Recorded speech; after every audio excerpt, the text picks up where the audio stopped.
SC Thrive presentation, our Mental Health Matters presentation of Everyone Learns Differently. We'd like to tell you a little bit about our nonprofit SC Thrive.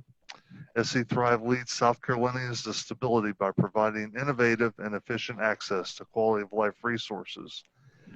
We hope that you will take a moment throughout the presentation. Feel free to enter the chat and ask questions, as we will be following up with your entries in the chat throughout our presentation. Everybody's a genius, but if you judge a fish by its ability to climb a tree, it will live its whole life believing that it's stupid. And that's a quote by Albert Einstein. According to the National Center for Learning Disabilities, 1 in 5 people in the United States have learning and attention issues such as dyslexia and ADHD. Some children receive specialized instruction or accommodations, but many do not. 48% of parents believe that their children will outgrow these brain-based difficulties. And unfortunately, 33% of educators sometimes say that it's not a learning disability, it's just laziness. These individuals are just as capable as their peers, but many struggle in school, work, and life because they fail to get the support they need. Learning disabilities are a neurologic disorder and are brain-based. Simply put, the wirings in the brain is different, not wrong. There is a bit here about learning disabilities that they are physical as well as real as diabetes and heart disease, meaning they can't really will themselves or get over it. With the right support, everybody can thrive. Learning disabilities interfere with a person's ability to store, to process, to produce information. They affect one's ability to read, write, speak, spell, compute math, and also affect one's ability to pay attention, to leave things to memory. It affects coordination, social skills, and emotional maturity. It's important for you and I to understand that learning disabilities or learning difference is not the same thing as lacking intelligence or motivation. Additionally, learning disabilities aren't the only reason a person may have difficulties learning. We've seen over the years that hearing impairment, visual impairment, speech impairment, and intellectual disability can also cause learning challenges. Because common learning differences such as a large portion of our population, it's important for everyone to stay aware and informed so we can learn to recognize them and help others maximize their potential. Learning disabilities can be lifelong conditions that affect the individual's life beyond academics, impacting one's experience at school, at work, at home, and out in the community, such as in social situations or relationships with family, friends, and coworkers. A child can develop a sense of inadequacy because their academic efforts aren't bringing the results that people think they should. In some cases, a child may internalize that feeling of failure. It's estimated 40% of children and young adults with learning disabilities struggle with problems such as anxiety, depression, or low self-esteem. A delay in identifying learning disabilities can increase the risk. Undiagnosed, a child can acquire overlays of emotional disturbance after years of school failure. The good news is that many of these mild cases of depression and anxiety will clear when the underlying problems are learned and are addressed. Sometimes undiagnosed learning disabilities in children and youth can present as behavior or mental health problems. It's all in the interpretation of the person seeing the child. This can be classified into 2 broad categories. One is internalizing, and the second one is externalizing. Internalizing includes symptoms like withdrawal, anxiety, fearfulness, and depressed moods. Where externalizing can include aggression, defiance, disrupting a class, skipping school, rule breaking, and unfortunately destructive or self-destructive behavior. These behaviors can in turn make learning even harder. If you see these signs, it's crucial to seek a professional, objective evaluation of the cause. What can you do? If you spot any mental health issues in your child, or your teen tells you that they're having a hard time in school, check with their primary care doctor or reach out to a mental health clinician. Individuals of all ages with learning disabilities and attention deficit or ADHD are subject to ridicule from peers and are at a greater risk for bullying and victimization, social isolation and rejection, alienation, or feelings of loneliness. It's estimated that 75% of kids with learning disabilities have difficulties with social relationships.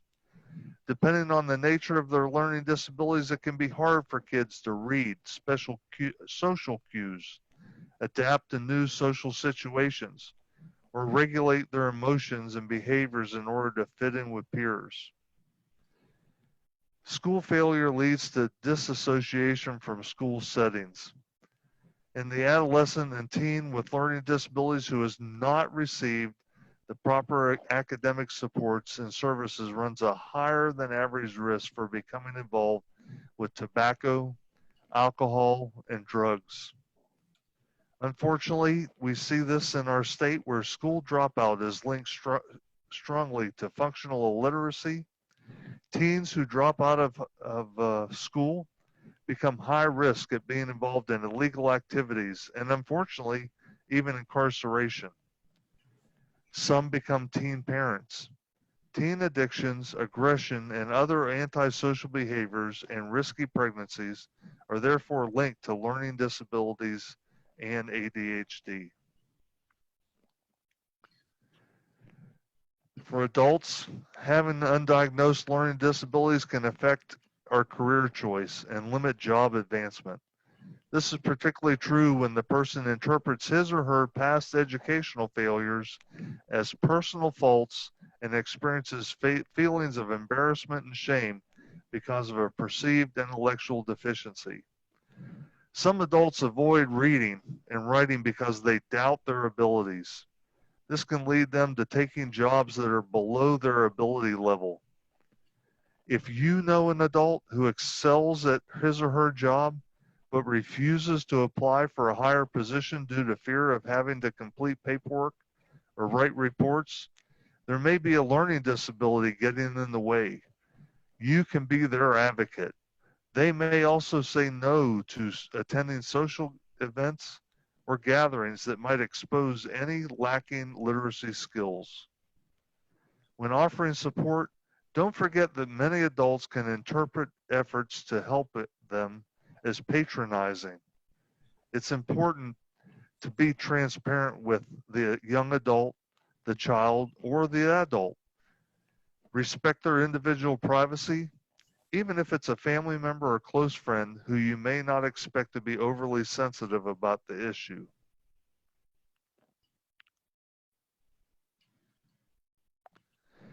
Every individual with a learning disability will experience a unique set of and severity of symptoms, which can make diagnosing a condition difficult. It's also possible for people to have more than one learning disability. Nonetheless, if a learning difficulty is suspected, it's worth getting tested. In certain cases, a diagnosis can lead to a greater quality of life for an individual. The idea that learning disabilities start when an individual enters the classroom or the office is wrong. Using money and managing their finances, reading street signs, following directions, filling out forms, and keeping a room tidy all happen outside of work or school. Learning disabilities can affect the input and output of information, a person's processing speed, organization, memory, and social skills. For some individuals, out of sight really means out of mind. Adults with undiagnosed learning disabilities often develop a repertoire of coping strategies to help them deal with their condition. You may find the person relies heavily on voice-to-text software, voicemails, and audio memos instead of emails and handwritten notes. It's worth uncovering the underlying cause so the person can get more information and find out which additional accommodations may make things easier for them.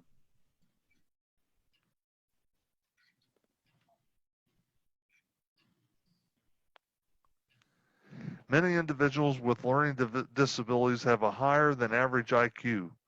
They just process information in a different way. For example, most often possess exceptional creative skills and an ability to bring together ideas from different domains.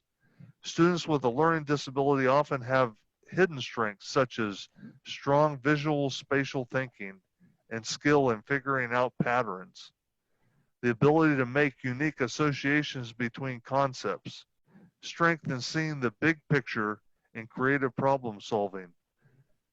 Being an original and out-of-box thinker can foster advanced problem-solving skills and help adults with learning disabilities do well in entrepreneurial pursuits. Focus on the sea of strengths surrounding the island of weakness. When individuals see their weaknesses as islands, their challenges become more specific and manageable. Bringing those superpowers to the front of the discussion is a tool for empowering those with learning disabilities and helping others to appreciate their unique talents as well. 6 attributes of successful individuals with learning disabilities include self-awareness, proactivity, perseverance, goal setting, and the presence and use of effective support systems and emotional coping strategies. Having these attributes does not guarantee success. Rather, it increases the chances of achieving a fulfilling and successful life. Research indicates that these characteristics may have a greater influence on success than even such factors as academic achievement, gender, socioeconomic status, ethnicity, and even IQ. As parents and as friends and family and just as mentors, we can be coaches for life. It's crucial for us to help cultivate these qualities in our children as they grow and develop. Successful individuals with learning disabilities recognize their strengths and talents along with accepting their weaknesses and limitations. They're open and specific about their difficulties and understand how these difficulties affect their lives. Successful adults with learning disabilities are able to find jobs that provide the best fit or match with their abilities. These individuals also have the ability to compartmentalize their disability. That is, they're able to see their learning difficulties as only one aspect of themselves. Although they are well aware of their limitations, they're not overly defined by that limitation. You can pick a lot of people out of this gallery of pictures. Walt Disney, Tom Cruise, Whoopi Goldberg, just to name a few. Since many people with learning disabilities are creative and unconventional, it's common for them to become movie stars, entrepreneurs, musicians, artists, or athletes. Right here in South Carolina, we saw a tremendous, at TL Hanna, we saw a tremendous testimony of an incredible man known to all of us as Radio. Successful people with learning disabilities believe they have the power to control their own destiny and affect the outcome of others and their lives. They show the ability to make decisions and act upon those decisions. Additionally, they assume responsibility for their actions and the resulting outcomes. They demonstrate creativity through self-advocacy and initiative. Successful persons with learning disabilities appear to learn from their hardships, adopting the attitude of, I've failed many times, but I'm not a failure.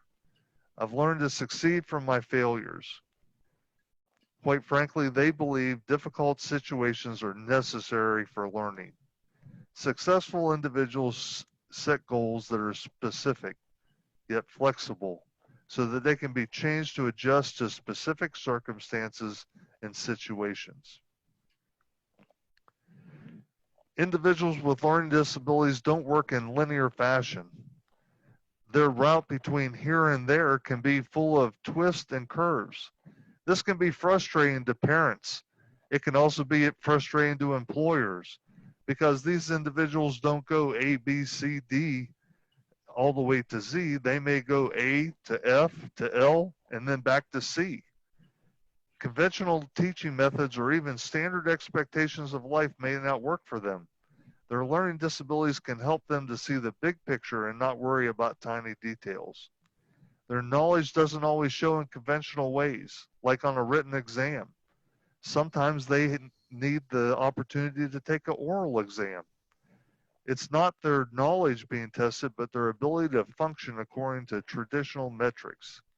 Success in life, rather than just school success, depends not on academics, but on things like healthy sense of self, the willingness to ask for and accept help, the determination to keep trying in spite of challenges, the ability to form healthy relationships with others, and other qualities that aren't as easy to qualify as grades and exam scores.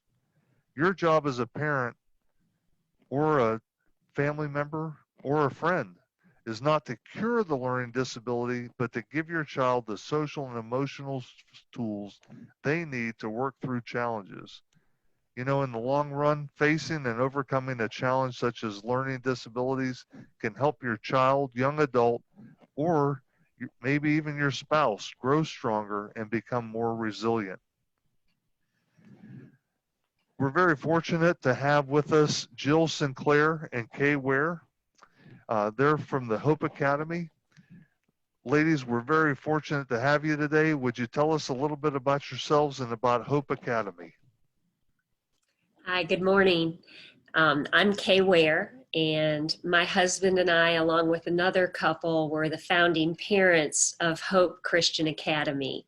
We opened Hope in 2007, and it's a school that is specifically for students who have a diagnosed learning disability. We have a son, our second son, who struggled in a regular classroom setting. And after him being in several different educational settings, we just thought we would give this a try.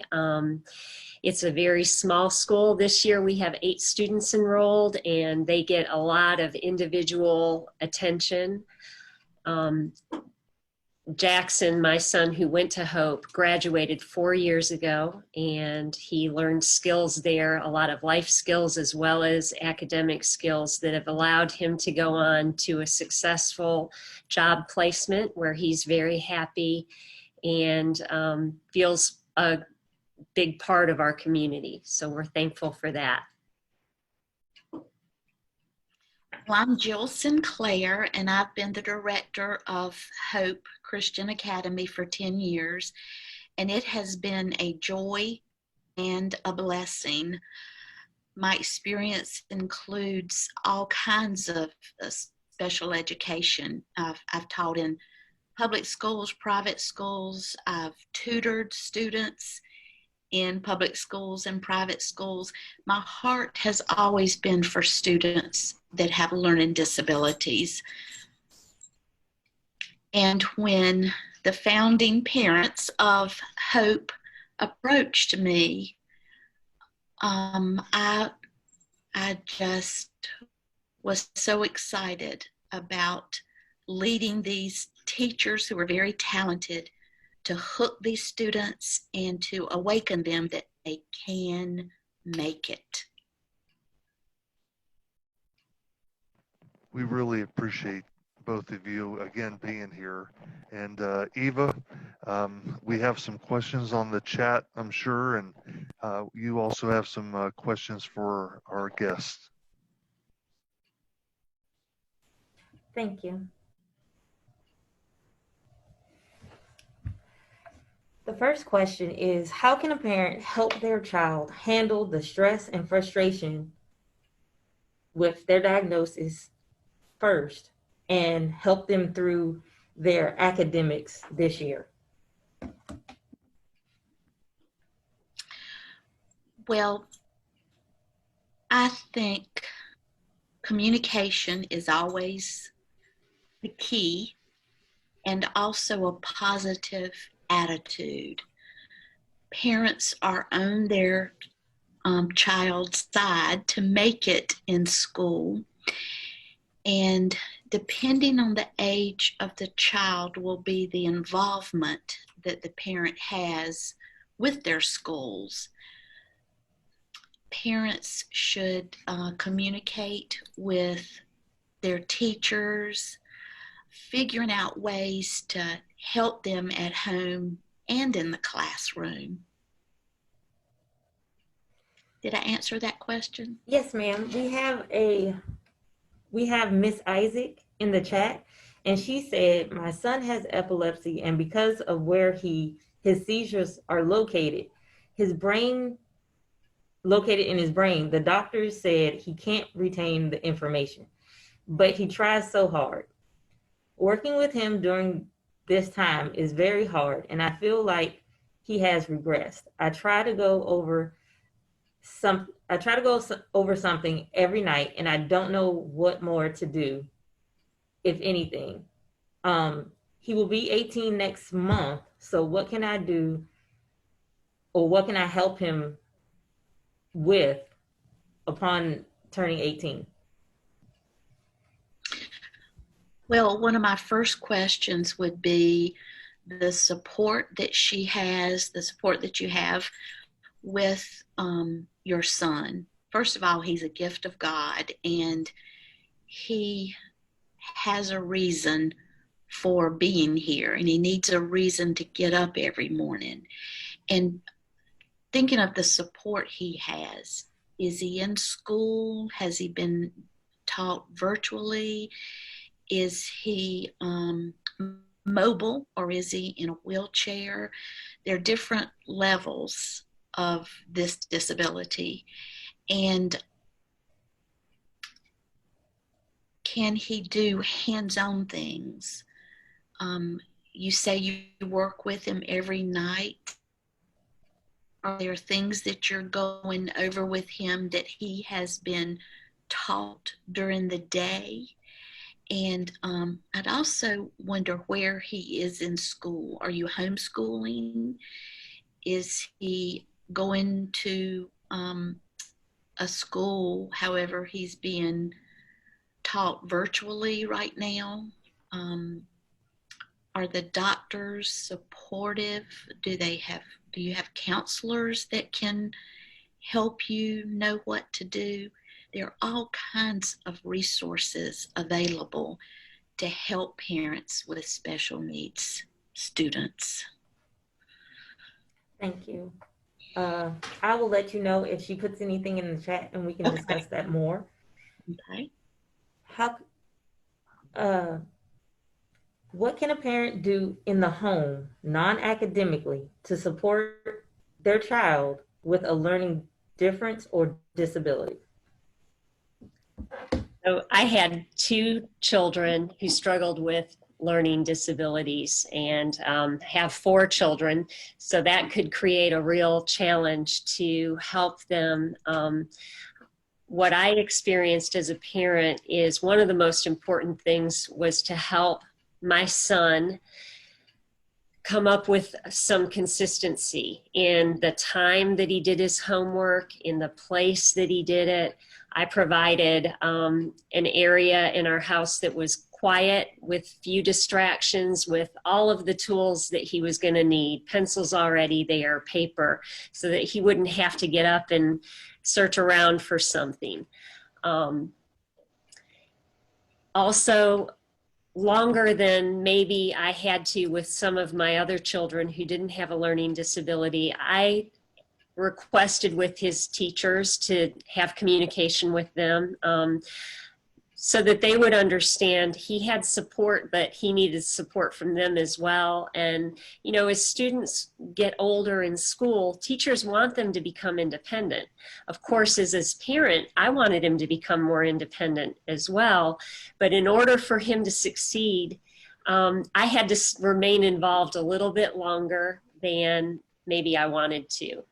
I would say one other thing that I learned as a parent was that I had to let him suffer some consequences sometimes when maybe he forgot his homework. He had done it, but he forgot it. So then he had to stay for a detention. Of course, as a parent, you want to solve all of those problems for your children. And I would think in my mind, well, there's a reason he's forgetting his homework. But the biggest motivator for him really was suffering those consequences. He wanted to be able to get out of school when everybody else did. And so that was a bigger motivator than me going in and rescuing him from those situations. Thank you. Miss Isaac did respond. She said, our support team is awesome. He has no disability besides epilepsy. He started having them one day in class when he was in pre-K. The doctors are trying to get his seizures under control. He has a rare type of seizures. They suggested that I let him finish out school and go to voc rehab to get the basic skills. Well, Voc Rehab is a wonderful organization. The people there care about these young people. They tend to be overwhelmed with people contacting them, so I always advise parents to be their student's advocate. Continue to make phone calls. Voc Rehab will evaluate your son and they will give suggestions. They will figure out things that he can do. Now, of course, this is pre-COVID, but Voc Rehab has many employers that are willing to let students with special needs work there, job shadow there, and give them experience for a time to see if that would be a good fit. But I do always recommend Voc Rehab. They have lots of resources, so I would encourage this mom to do that. Thank you. What can a parent do to make sure they are taking care of themselves so that they can better help their child, especially if the parent also has ADHD or another learning disability, for example? Well, of course, the lifestyles of families is very important.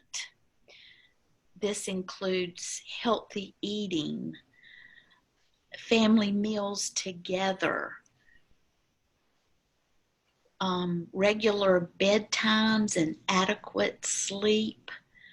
The TV should not serve as a babysitter or to keep them busy while you do something else. And I feel like devices should not be used all the time. And that's another whole subject. But young people this day and time have grown so dependent on gaming and devices and all that. So the health of the whole family is very important, and that includes the students that have special needs. There are lots of resources available for parents that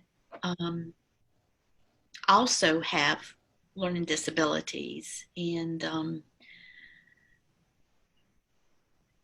families can do things like label drawers. We have a label maker at my house. You can label drawers. You can set up checklists for your family members. There are just lots of tangible things you can do.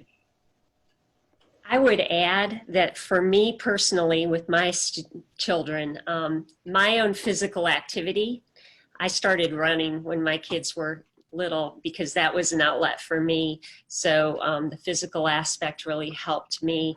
I think also as parents, we can feel guilt, and especially if you're a parent who's suffered with a learning disability, you may feel guilt that your child is going through that as well. In our family, I would say that my typical learners have expressed to me that they see some real positive and admirable traits in my children who have learning disabilities.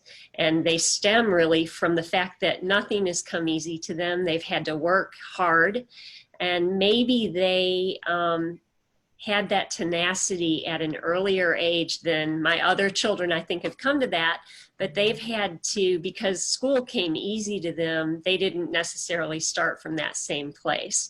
So as a family, we really try to look at the challenges that our children have faced as some of the things that have helped them to become the people that they are and that have put them on the path that they've ended up on. Thank you. And I will also add that through our research at Hope Christian Academy, we have found that students that have special needs and are employed at different businesses, their employers have said that they do have a good work ethic, and they are their retention or their longevity really proves to be at the utmost. You know, once they are hired, they want to keep that job. Thank you. Due to COVID, what are some ways to keep a child with learning disability engaged while they're learning virtually to make sure they don't fall behind?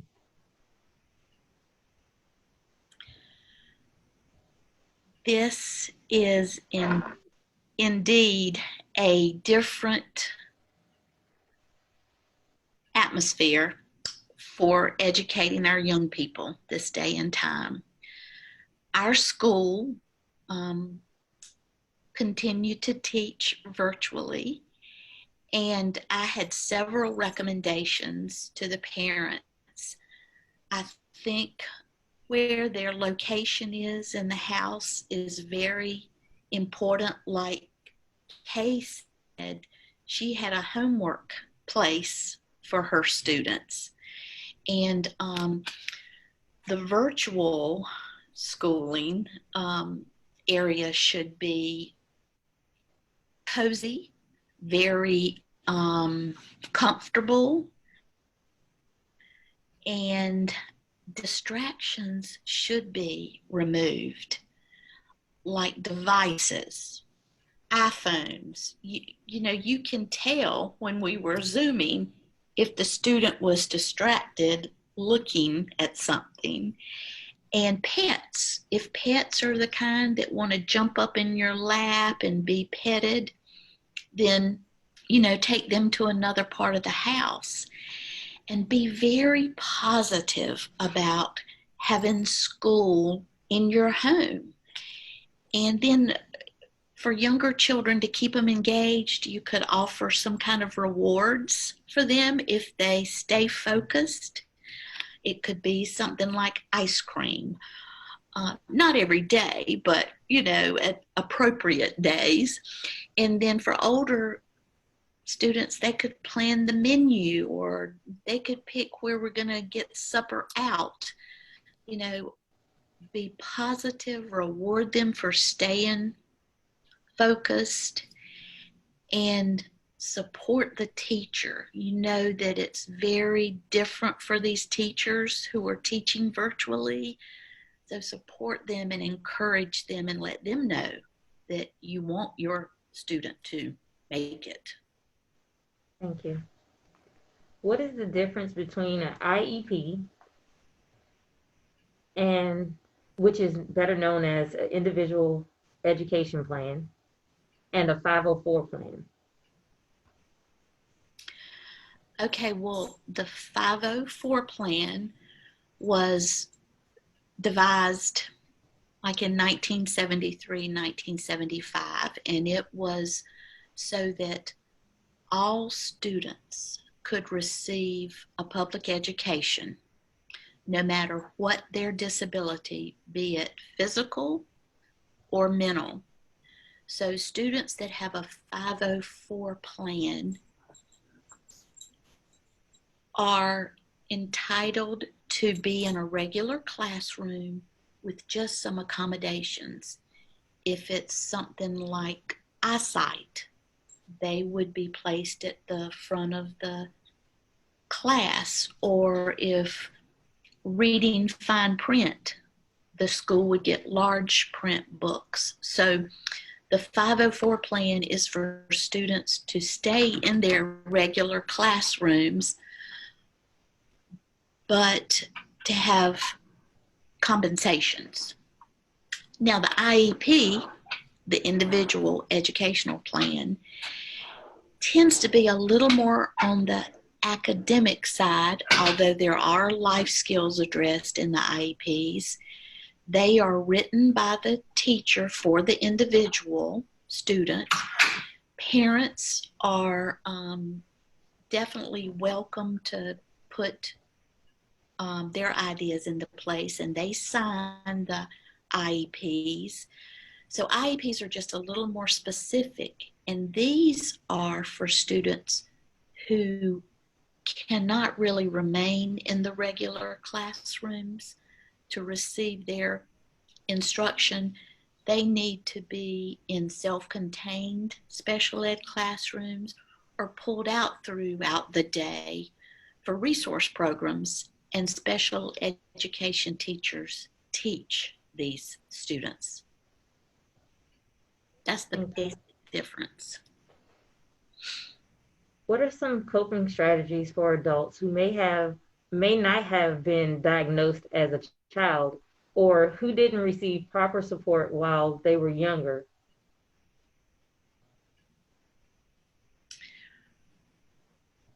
These adults know very well what their students are going through. They have an empathy for them. Of course, being in communication with their students' teachers is very important. Now, for the parents, it could be that they're disorganized, that they have problems getting things done on time, that they forget things. Now, there are all sorts of resources out there for adults that have special needs like this. There are church groups, there are professional helpers that will help parents set up a schedule for their everyday. You just have to seek these out.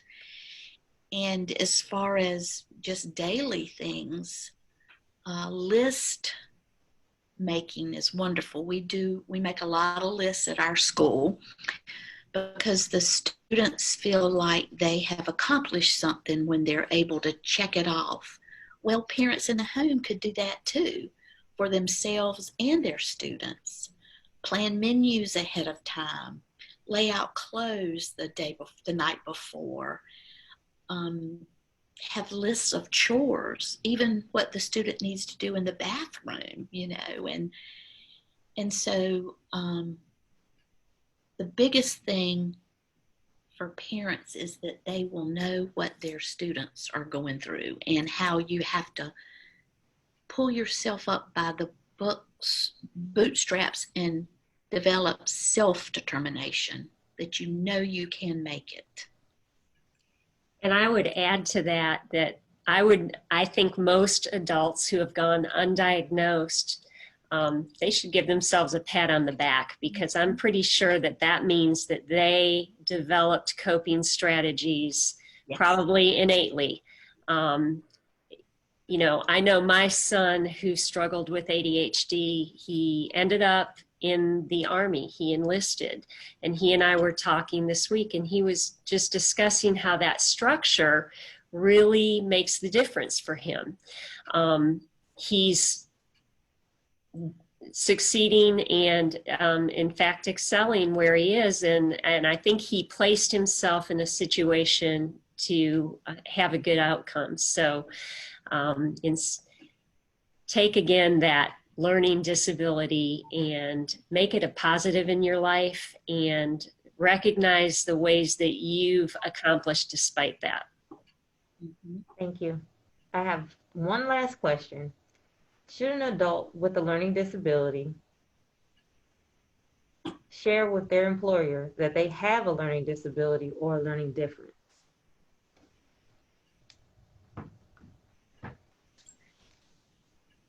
We, with our older students, hopefully as the students mature in age, they have taken on a self-determination, and along with that goes self-advocacy. And I always encourage the students to practice job interviewing, fill out job applications ahead of time, just random ones to get used to it. And when it comes to a student having a learning disability, there are times when a student should tell their employer that they have a learning difference, and that it could be that things need to be explained to them in a different way. If they have a choice in, if they get a job in a furniture business, maybe one does not communicate as well with the public, so that person may do better at organizing, decorating the showrooms. You know, you just, and so this person would self-advocate and tell why he or she would request that kind of job. Now, there are many professionals, y'all showed the screen a while ago about all those famous people in all walks of life that have made it. And that's the self-determination, that they believe that they can conquer this disability. I thought the analogy of the sea with the islands being the little disabilities that you have to capture, you have to conquer. That was a great analogy. And parents from the get-go need to tell the students that they are gifted and they have wonderful possibilities and potential, and just support them all the way up. Thank you. George? Kay and Jill, we can't thank you enough for being part of our discussion today, our presentation.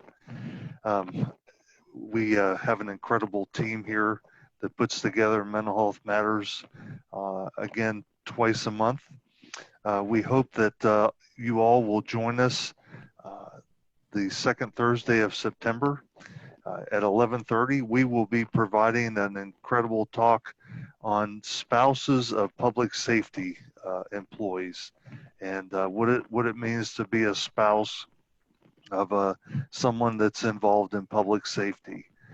So we hope that you will take a moment to recognize our sponsors here at SC Thrive.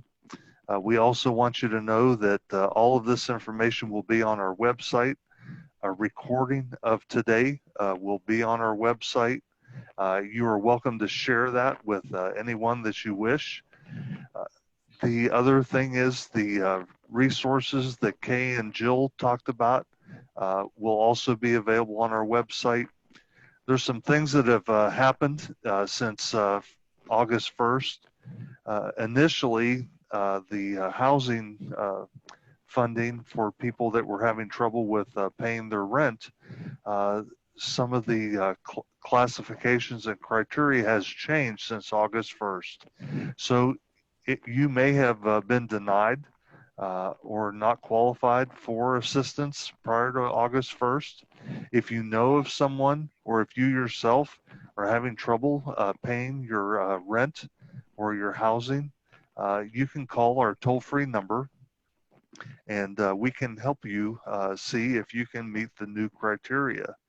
The other piece is we hope that you'll reach out to us at our contact center at the 800-726-8774 number anytime for us to get people help, whether it be with Medicare, Medicaid, SNAP benefits, even today, getting ready to vote in this year's election. We can help you with that.